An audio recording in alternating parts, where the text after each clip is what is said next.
Man does not make his ideas. We could say that man's ideas make him. Ideas are the seeds of our greatest creations, but they can also sow destruction. Ideas, when put into action, lead to individual and social flourishing, or to individual suffering and social ruin.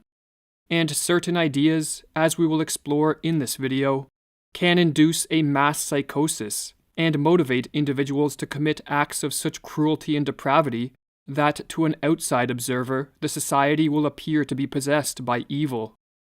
Reflecting on the mass psychosis that broke out across Europe in the mid-20th century and that led to multiple wars and multiple genocides, Carl Jung wrote the following. Just when people were congratulating themselves on having abolished the belief in demons, it turned out that instead of haunting the attic or old ruins, the demons were flitting about in the heads of apparently normal Europeans. Tyrannical, obsessive, intoxicating ideas and delusions were abroad everywhere, and people began to believe the most absurd things, just as the possessed do. Jung devoted his life to studying the psyche of man and was acutely aware of how ideas influence individual and social development. We must, therefore, be careful which ideas we affirm and which we deny, and this is especially true with regards to our ideas about human nature, the human potential, and the proper structure of society. For this set of ideas helps determine our value system, impelling us to act in certain ways and to strive after certain things. These ideas are an integral component of our moral compass, teaching us what is right and wrong, what to love and hate. And our ideas about human nature place bounds, wide or small, on our potential at both an individual and collective scale. Most of us, however, are not careful when it comes to the ideas that occupy our minds, as we passively accept whatever ideas form the zeitgeist of our time.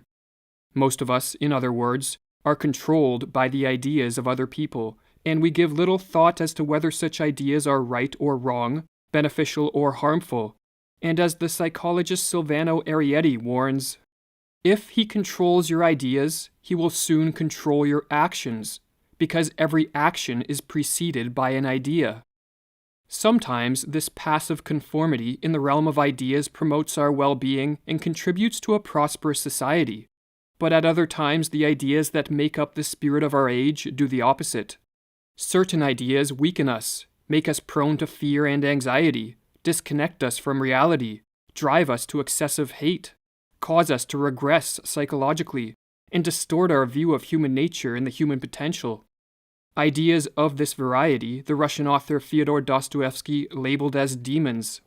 And as Richard Pevier wrote in the preface to Dostoevsky's novel Demons, throughout Dostoevsky's work exists the possibility of an evil or alien idea coming to inhabit a person, misleading him, perverting him ontologically, driving him to crime or insanity. The person born of the idea may be distorted and even destroyed by it. When possessed by demons, an individual is less capable of facing up to the challenges of life. For demons, by distorting and degrading our image of human nature and the human potential, trick a man or woman into acting in ways that are maladaptive to the environment and injurious to individual flourishing and social prosperity. Demons are not based in truth and are not built on an appeal to facts and evidence, but are illusions, and as Jung wrote, illusions are inimical to life. They are unhealthy and sooner or later trip you up. But humans are very susceptible to illusions, and advances in science and technology have not made us immune to illusory ideas. Or as Jung wrote, the psychic conditions which breed demons are as actively at work as ever. And as he stated in a lecture given at Yale University, we can never be sure that a new idea will not seize either upon ourselves or upon our neighbors. We know from modern as well as from ancient history that such ideas are often so strange, indeed so bizarre, that they fly in the face of reason. The fascination which is almost invariably connected with ideas of this sort produces a fanatical obsession, with the result that all dissenters, no matter how well-meaning or reasonable they are, get burnt alive, or are disposed of in masses. Demons take many forms, be it ideas that promote learned helplessness or passivity and so degrade the human potential, social or religious ideas that deem a race or ethnic group as a plague to mankind and so promote persecutions and mass cruelty, or political ideologies that elevate a select few far above the rest of mankind and so set a society up for the mass psychosis of totalitarianism. This latter belief, which divides society into two classes, the rulers and the ruled, has a long history and many variants. Whether it be communism, rule by kings, queens, or pharaohs, or in the modern day, unchecked rule by bureaucrats and politicians, this demon of authoritarianism prevents the prosperous functioning of a society by inhibiting the potential of the masses and shackling society within the constraints of total control by a small group of power-hungry and corrupt individuals. It is delusional, writes the Dr. Joost Meerloo, to think of man as an obedient machine. It is delusional to deny his dynamic nature and to try to arrest all his thinking and acting at the infantile stage of submission to authority. How do these authoritarian ideologies, which set a society up for the horrors of totalitarianism, spread throughout society? Typically, the first to be possessed by the demon of authoritarianism are individuals with a particularly strong thirst for power, and who desire to quench this thirst through control over others. Not all men want to dominate a large number of other persons, writes Arrietty, but those who do affect the life of many. When individuals of this nature attain positions of institutional and political power, the scene is set for the spread of the demon of authoritarianism.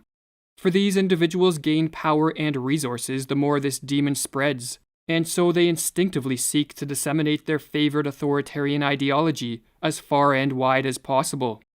Unfortunately for the rest of us, advances in the field of psychology, and specifically in the understanding of group psychology, has allowed for the development of very effective methods of molding the minds of the masses, and politicians and bureaucrats the world over now make use of these methods of mind control.